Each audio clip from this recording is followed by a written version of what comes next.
Welcome, fellow confidence crusaders, neuro nerds, and success equalizers. This is your podcast, Real Confidence.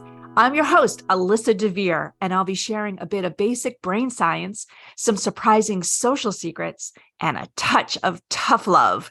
Why? Because I believe confidence is everyone's fundamental right and choice. So let's get to it.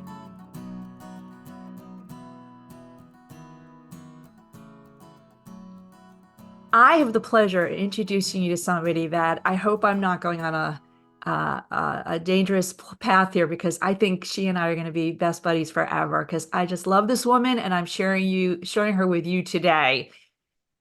Ruth Rathblott. She is like me. She's a belonging geek, and I love that. All about inclusion, and a TEDx speaker as well. I'm going to not read the full bio here because I want to have people hear it directly from you, Ruth, about your story. Suffice to say, you are incredibly credentialed as a former CEO. You have had an incredible professional and personal journey. So rather than me not give it its full justice, I want to jump into our discussion, if that's okay. I love it. Let's do it. All right. So why don't we start right then and there? Can you give a quick summary, kind of like why we're even here today together? I love the term, Alyssa, belonging geek, because for so much of my life, I wasn't a belonging geek. I felt so excluded in this world. I felt so different. And I felt like I had to hide part of myself to join the belonging. And so, why you and I are here, I think, is to be able to dive into that story a little bit and possibly what your listeners may be hiding themselves, because I've definitely found in my story and in writing and research that hiding is universal. Yeah, well, before we get into hiding, because this is an obvious word, but there's a lot packed in there. You really had this have had, and continue to have an incredible career, but you were in the corporate offices. Can you tell a little story about what you shared with me, what happened? Like, what was that awakening for you that you had to start talking about unhiding? Because people don't know you yet. They're going to want to know you after the story, though. Sure. We were in a conversation about diversity and leadership, and I was running an organization, and we were talking about what did diversity mean. And it was really, Alyssa, in the heart of Black Lives Matter being ignited and George Floyd's death. And I asked what I thought was kind of a naive question. I said, "Do you see me as diverse?" And the answer back was, "Not really. You're a white female. You're maybe the gender thing with female." And I said, "Okay, that's the lens of diversity. What about my limb difference? What about my disability?"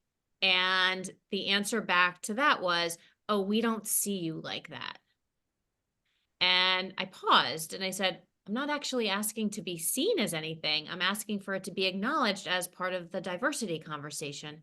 Because as I started to think about the DEI panels I'd been on and gone to, I started to realize that disability was often missing from the conversation. And we were focusing on critical pillars, don't get me wrong, like race and gender and maybe sexual orientation were showing up a lot. And disability, the visible and the non-apparent, weren't coming into those conversations. And when I think about diversity and the definition of diversity, it's about difference, and it's about valuing different experiences and different perspectives.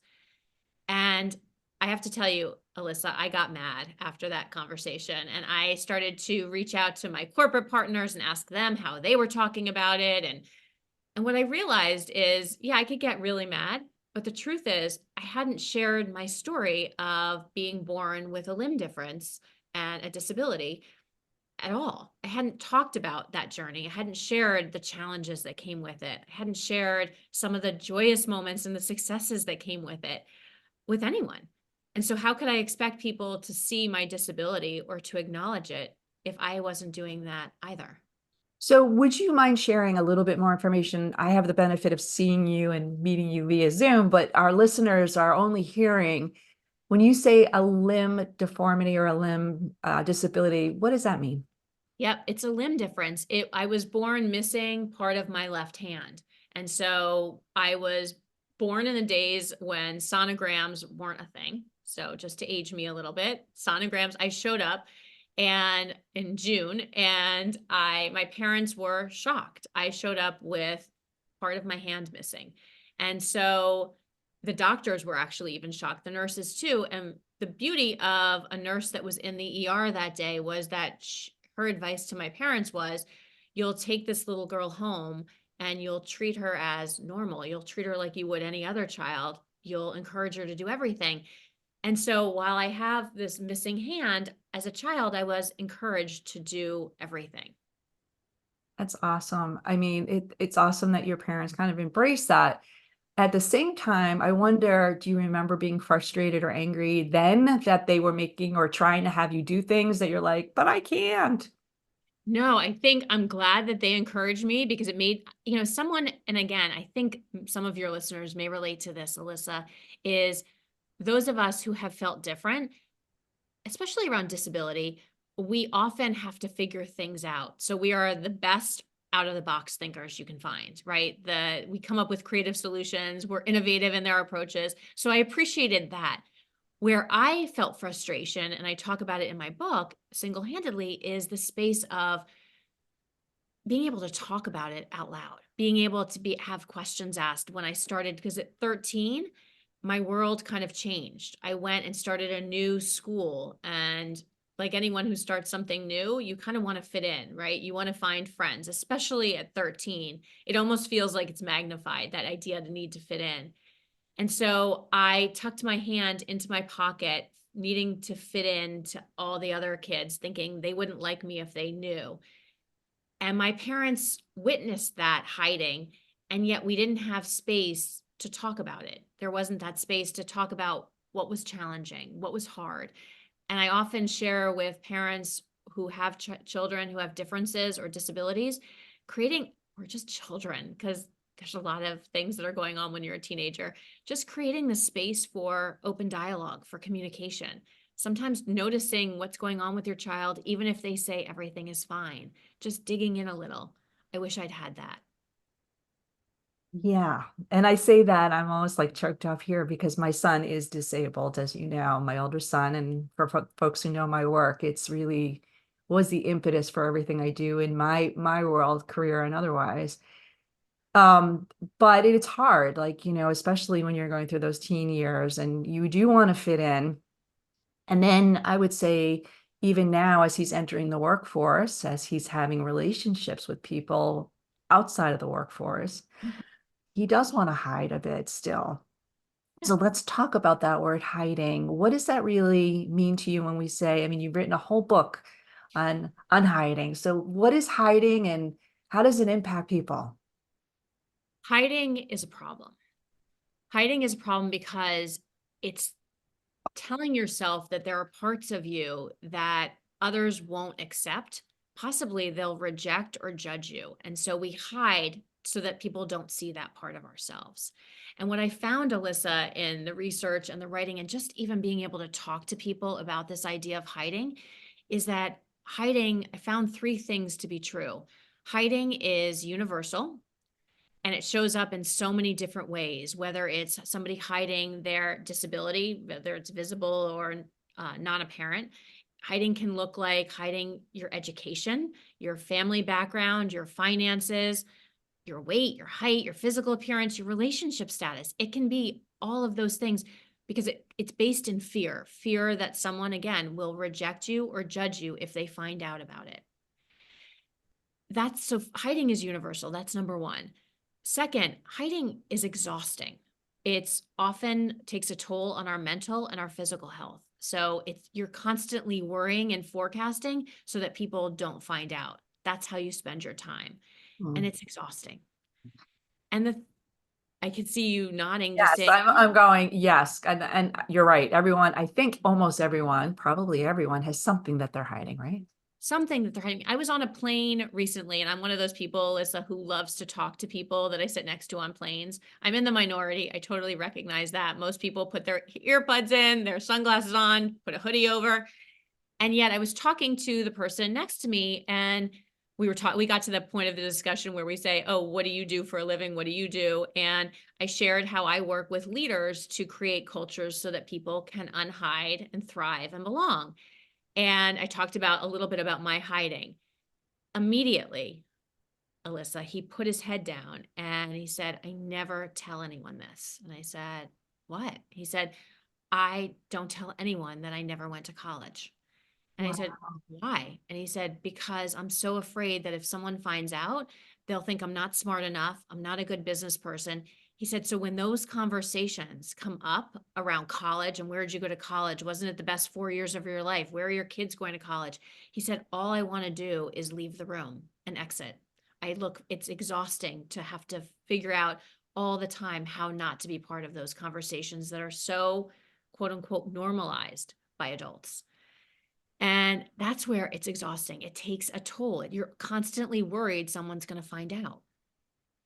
And the third thing I found out is that it's incredibly lonely because most of us walk around thinking we are the only ones hiding something, and we're not.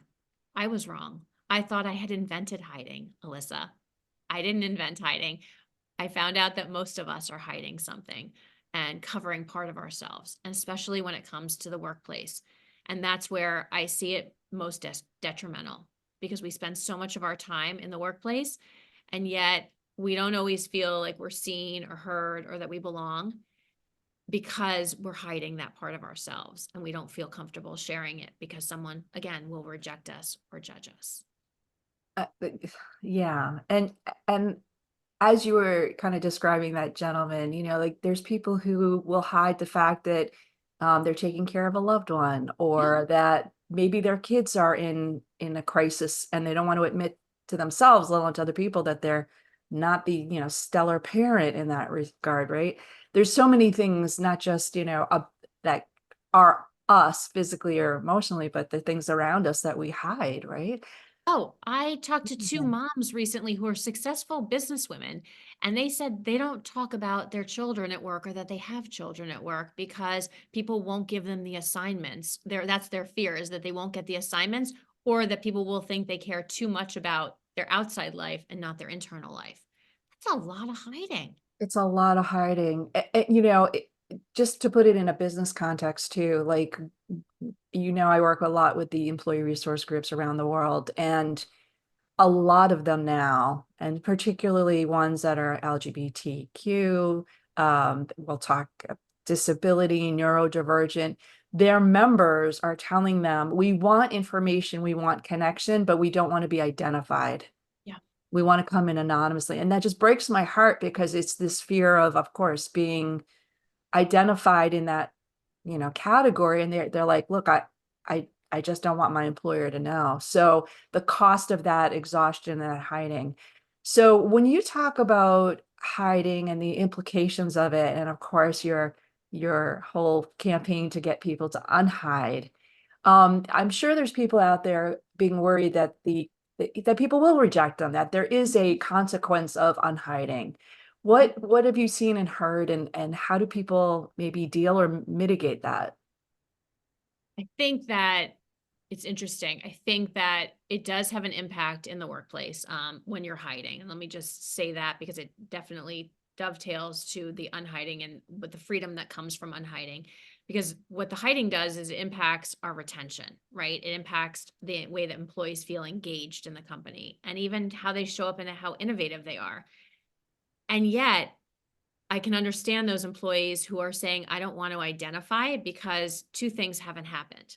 One is it hasn't been a value of different experiences and different perspectives in terms of measuring it, right? We haven't said as a company, we want to measure this because we want to impact what's going on for our employees. We want to take care and support our employees. That's number one.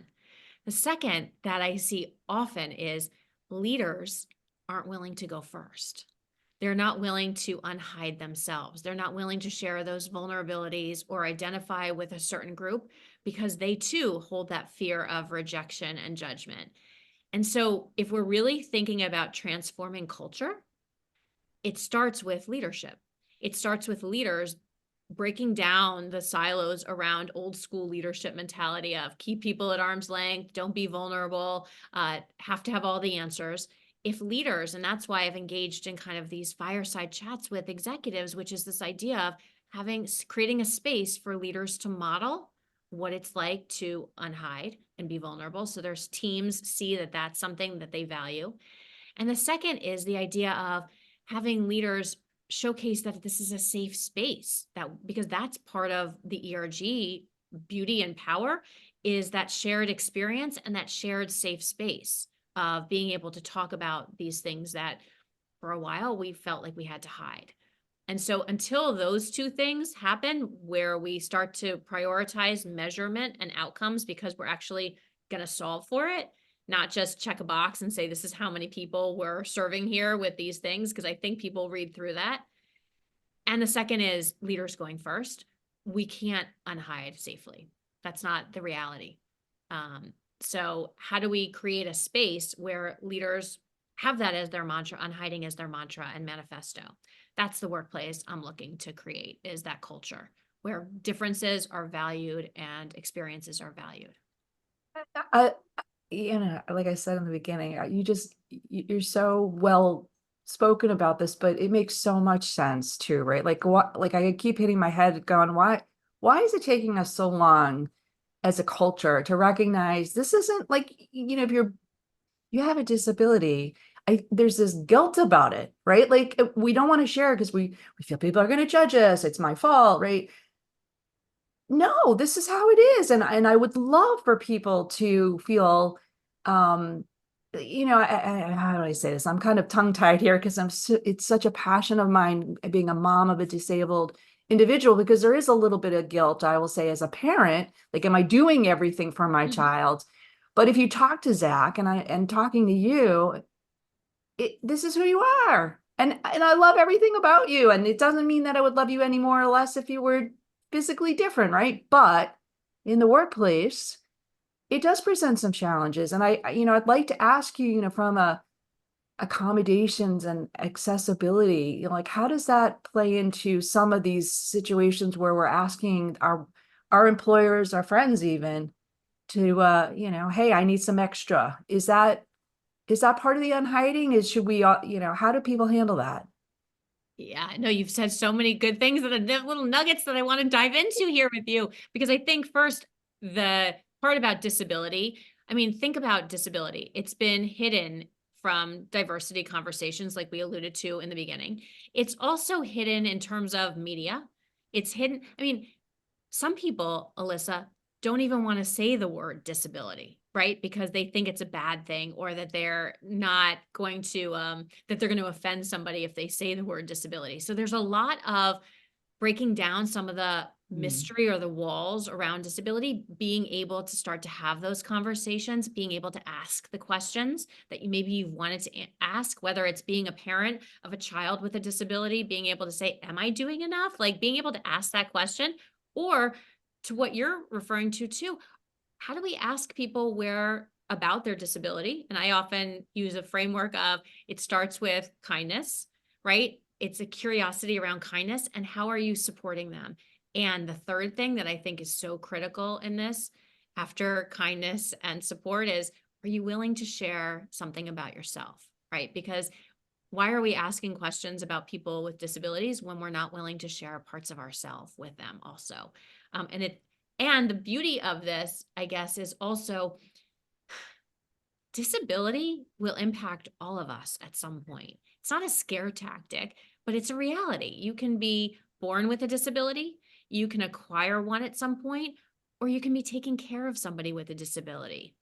So let's kind of take down those walls around disability, that it won't happen to us, because it will impact us. It's actually the largest minority group out there, and it will impact from a business standpoint. There is a huge incentive to working with and thinking about disability. I think though, as we think about the accommodations piece, we've created a system where accommodations are almost like a tagline to disability. What if we were actually to flip it and say that everyone has the opportunity for accommodations. How do we best set you up for success in the workplace? What do you need? Not because you have a disability, but because we actually care that our people are going to show up as their best selves in the workplace. Absolutely. Absolutely. I love it. You know, there's a saying, at least in the physical disability space, that people come up with compensation strategies, right? Whether it's how to write or type or whatever, compensation. And I used to say, that's not compensation, it's creative, is what it is. It's just, and it can be better, right? Like just because we've done it this way our whole lives, right? Um, Needless to say, you know, it is a very personally passionate area for me, obviously for you too. And I do think there's a lot of room for improvement in the language and the way that we handle it. What I'd like to do though is do a little bit more practical information together. And we're going to take a really quick sponsor break. When we come back, if somebody's listening here and they or a loved one has been hiding and knows that this is not what they want to do, would you share some tips for how to really unhide, and the way, you know, they can do it in a way that makes them feel very confident? Can we do that? Absolutely. I'd All love right. to. Well, we're going to be right back. Want to level up your confidence, your career, maybe even your coaching? Well, then head over to AmericanConfidenceInstitute.com. E-classes are there, as well as our coaching certification program, and you don't need any coaching experience to do it. However, if you are an experienced coach, you can get ICF and SHRM continuing credit. It's fast and easy. If you work in an organization, consider bringing in a kick-ass keynote or a uniquely engaging workshop. We also have team learning programs, and they all apply to both your personal and professional life, which makes them really special. They're great for ERGs, the leaders, the member programming, or really any type of professional learning and development in your organization. So give us a holler at www.americanconfidenceinstitute.com. So I'm back with such an inspiration, and you've done so much in your career and your life, Ruth. So I'm just so grateful for you sharing your experience and knowledge. And let's get into some really practical tips. Somebody who has any kind of disability, physical, visible, not visible, is there some nuggets you can share? What makes it easier to unhide, and you know, what can they expect from the experience? Absolutely. And why I wanted to talk with you on this podcast is because I think we share this in common. Unhiding is not an overnight process. You don't flip a switch and say, oh, I'm going to stop hiding that thing about me that I have built these stories in my head. It is, like you talk about, it's a learned skill, just like confidence. It is not an overnight thing. And so as we think about unhiding, there are really 4 steps to unhiding that I've created in terms of a framework. And it starts with the first step of acknowledging what it is that you're hiding. What's holding you back from connecting with people? What's holding you back from those career decisions that you're making? What holds you back? How are you hiding? That's the first question that I ask people to think about for themselves. And I actually have a place on my website, where Alyssa, where people can share their stories of what they're hiding, because I found that once you write something down, you can't unsee it. So that's the first step, acknowledge. The second step is inviting someone in. And it's usually when I say that step to people, Alyssa, people have a go-to person that pops into their mind, someone that is their trusted confidant, somebody that they can share anything about themselves and they won't turn away. For those listeners who can't think of that person, I ask people to think about qualities that you'd want in someone, because not everyone is going to be that person for you. But I think about things that worked for me when I stopped hiding and I invited someone in. It was someone who was curious. It was someone who showed empathy. And it was someone who was a good listener. Those were really important things for me, that of someone who I invited in. The third piece is, and after you've acknowledged it and you've invited someone in, is starting to build your community. That's the power of, like we talked about before, the power of ERG groups. And I know the work that you do. That's where those shared experiences can really start to transform you, to say you're not alone, that there are people, all other people who are going through something similar or have had similar feelings. And what's interesting is as you start to invite those people in, you start to change the way that you look at yourself and the way that others respond to you. So you start to even build that community out further. And then the fourth step is sharing out your story. And it doesn't have to be on a podcast like this, right? It doesn't have to be in front of stages of where I talk about it or a TEDx like I did. It can be just a few people. It can be just the few people in your circle that you start to share out your story. And the power of the story is that it allows someone else to see themselves in you, right? So that, and I was talking to a young woman who went and shared at a team retreat about her anxiety, Alyssa. And the power was afterward that someone came up to her and shared their story of ADHD and thanked her because they weren't sure how they were going to share it with their team. So that's the beauty of this framework, is it becomes a loop, because once you've shared your story and someone's seen themselves, they start to acknowledge what they're hiding. They start to invite someone in, build their community, and then share their story. It becomes this flywheel or loop of help and connection. That's the beauty of unhiding, is that it's about connection, and it's actually the key to connection. I love it. I love it. I know you talk about the framework in your book, Single-Handedly. Available on Amazon, I believe. Absolutely, in all formats. I love it. And did I hear there's another book in the works?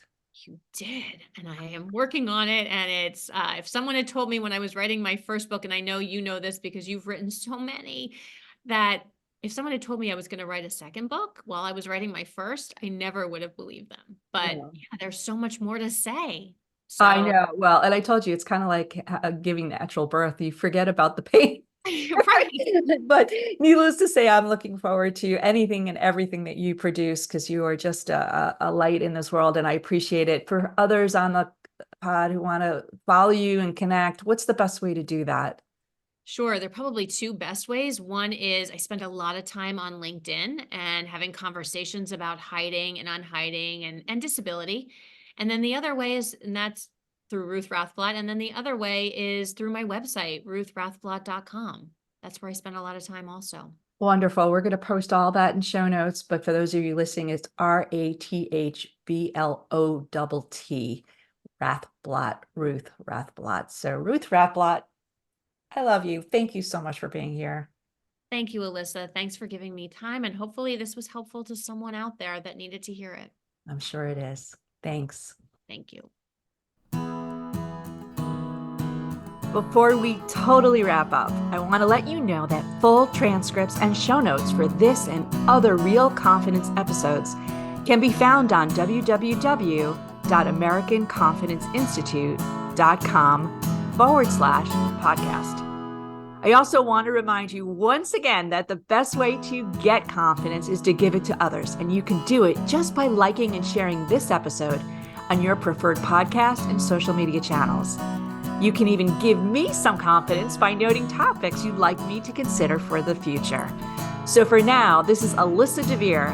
Thank you for helping to bring more confidence to the world. Master editing done by Ben Weinstein, with original music performed and composed by Jeff Mitchell. Real Confidence is a production of American Confidence Institute. All rights reserved.